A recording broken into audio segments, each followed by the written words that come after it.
Hi guys, welcome back to The Boss's Way.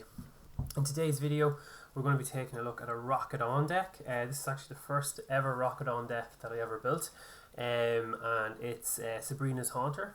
It's a super fun deck to play, plenty of coin flips if you're into that, and yeah, it's just really fun deck to play. Can hit super high numbers, but obviously since you're relying on coin flips, it can also like whiff turns and hit super low numbers as well. But then I suppose, you know, in Rocket On you have the likes of For Alligator and Blaine's Arcanine, real kind of high hit point Pokemon, especially For Alligator in the format.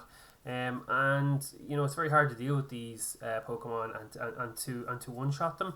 But Sabrina's Haunter does have the capacity to do so, just on coin flips. So let's dive straight into the deck.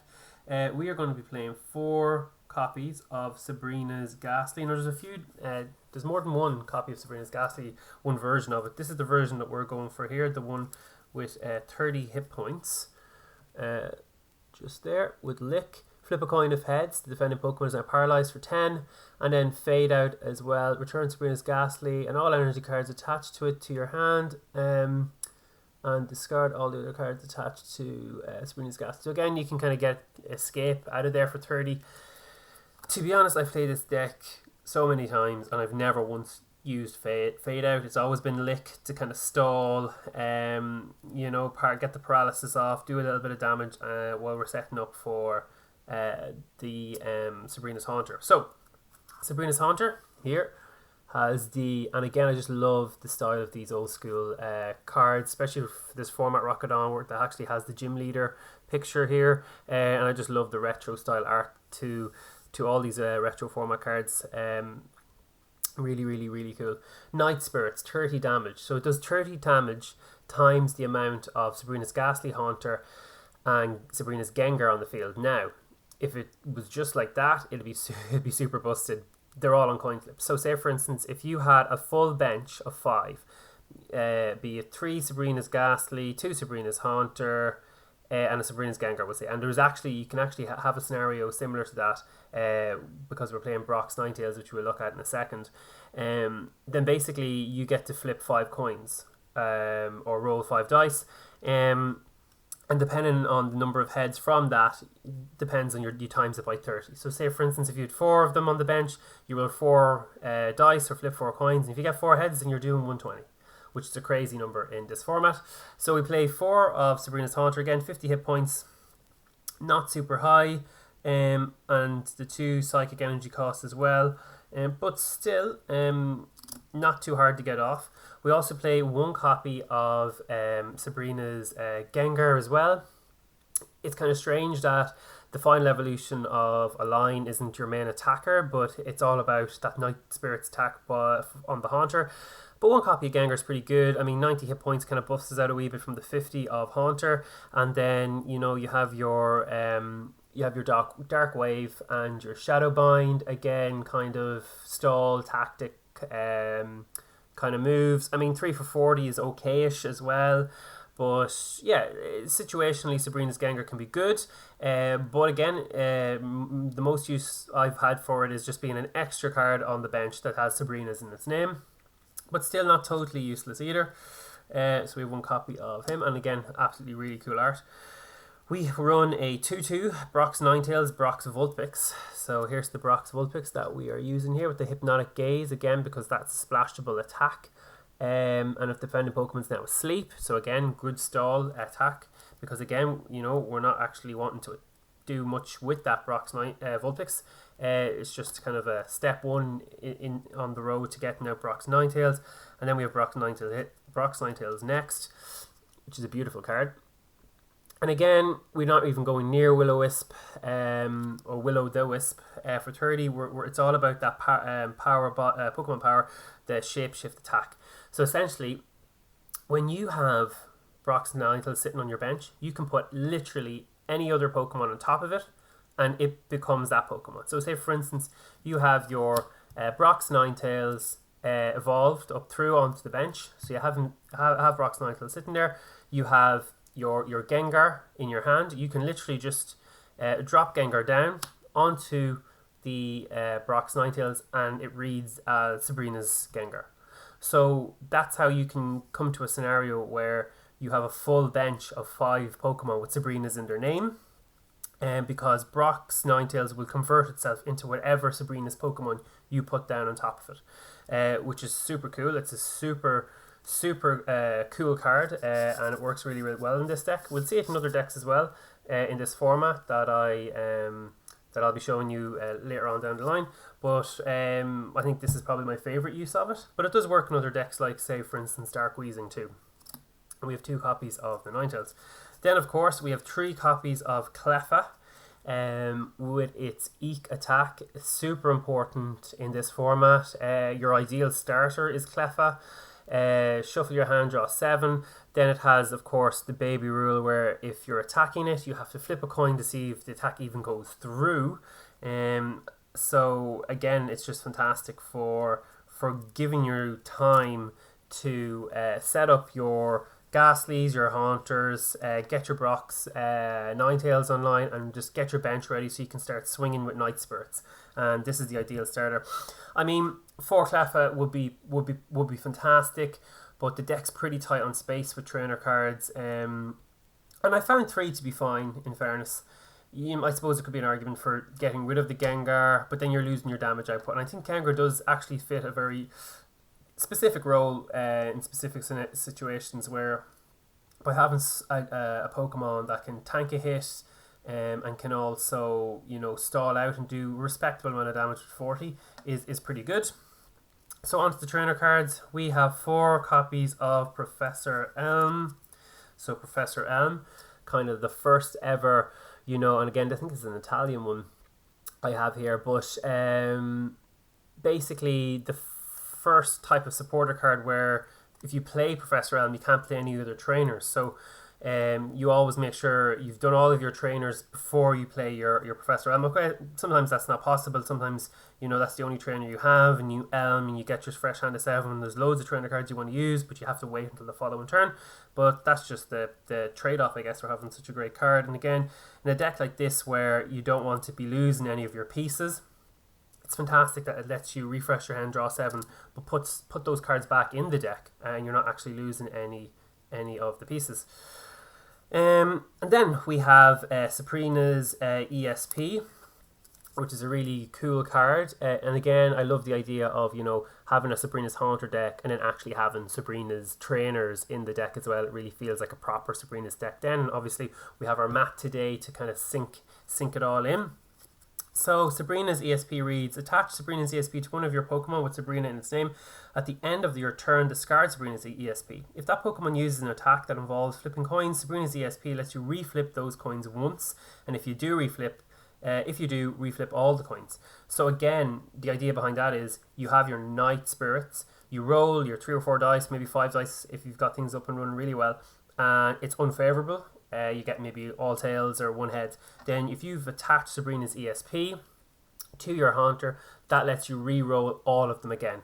So it's a really, really useful card. Gives you a second shot at everything, which is why we play 4 of them in the deck, and it's just super fun as well. And again, I just love the idea of, using a Sabrina trainer with Sabrina's Haunter in a Sabrina type deck. The next card I want to show you now, we have 4 copies of pretty popular card in this format is Good Manners, which is a really, really great card. So Good Manners basically reads, in order to play this card, you can't have any basic Pokemon in your hand. You have to show your hand to your opponent, and you search your deck for a basic Pokemon, show that card to your opponent, and then put it to your hand and shuffle your deck afterwards. So again, if you've no basic Pokemon in your hand, it's a great way of tutoring out Pokemon, such as your Ghastlies, your Brock's Vulpixes, and then adding them, and even Cleffas as well, and adding them to your hand, which is great. So if you don't have a Cleffa turn 1, Good Manners can help you get one, provided you don't have another basic, and you can always bench those Pokemon. And again, because you're wanting to bench Pokemon, because all your Pokemon have Ghastlies in their name, bar the Cleffas, then it's usually not a problem. We then play 2 copies of Brock's training method, and again, love the fact that we're using Brock's trainer cards when we're playing Brock's Pokemon as well. So Brock's training method here: search your deck for a basic Pokemon or evolution card with Brock in its name. Show that card to your opponent. Put it into your hand and shuffle your deck afterward. Again, just to tutor out your 2-2 line of Brock's Ninetales and Brock's Vulpix. We have the 1 copy of Here Comes Team Rocket. Super cool art, love it, love that retro style art of Jesse James and Meowth. And again, it just lets you play with your prizes up, so because sometimes, you know, if you're missing Sabrina pieces, Sabrina's Haunter, Gengar, Ghastly, then that reduces the amount of damage you can potentially do. So you might want to pick certain prizes out, and it lets you do that. Now, of course, your opponent has the advantage of looking at their prizes too, but I think in this deck it's more beneficial for you. We then play 4 copies of Master Ball. Master Ball, look at the top 7 cards of your deck. You may reveal a basic or evolution card Pokemon there from these and show it to your opponent and at your hand. Super, super good for basically finding any type of Pokemon you want in the deck. And searching out Pokemon within this deck is super important because it affects our damage output. So we play 4 of those. Double Gust is next, 4 copies of it. A super important trainer card in this format.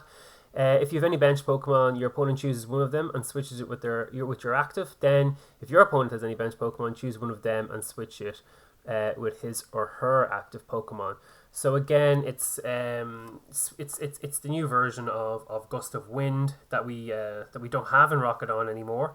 And I suppose in a way it's more skill based, because you have to factor in, you know, your opponent selecting a Pokemon off your bench. So the idea being, you know, you want to be in a scenario ideally where it doesn't matter what Pokemon your opponent picks, it suits you and what you're wanting to do that turn. So again, it's a very kind of I think it's a fairly skill-based card, and you have to kind of use it at the right moment to get the best out of it. Otherwise, it can actually get you into more trouble than you're currently in. The next card is the Nightly Garbage run, a bit of recovery in the deck. And again, really cool art, love that old school art.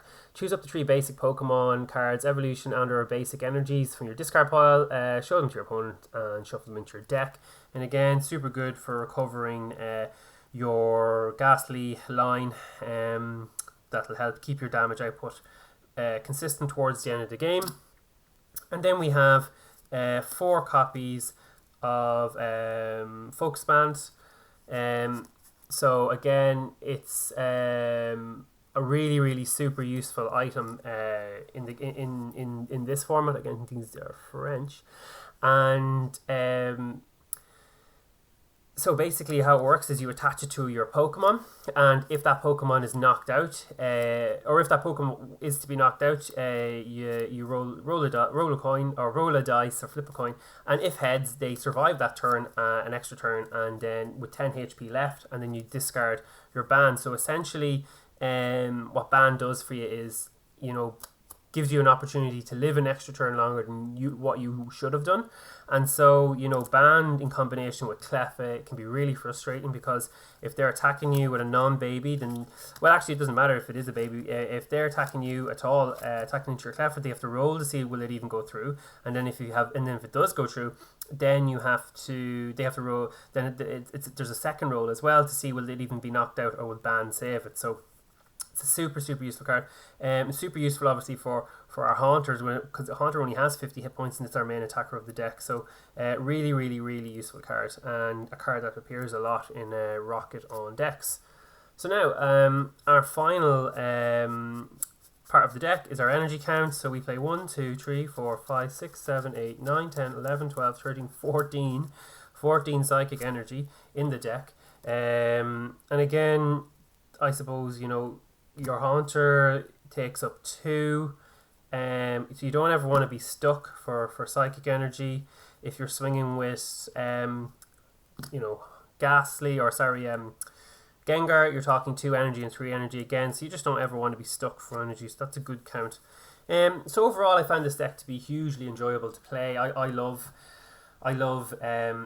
Ghastly, Haunter and Gengar, some of my favourite Pokemon, so it's great to use them. But what I really love about the deck as well is, I suppose, the idea of using like gym leader Pokemon, Brock's Ninetales, Sabrina's Haunter, all this kind of stuff really, really appeals to me.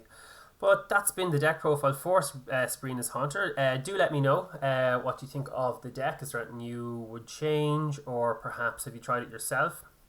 Again, a great resource to use is actually TCG1, which is an online website for people who don't know, where you can play all these retro formats for free, and all these cards are accessible to you. So you know, if you do want to try out Sabrina's Haunter and you don't have the cards for it, because they're getting even more expensive as time goes by, you can just literally take this list, build the deck yourself on TCG1, and try it out yourselves. So anyway, let me know, guys, what you think of the deck profile for Sabrina's Haunter. This has been The Boss's Way, and I'll talk to you next time.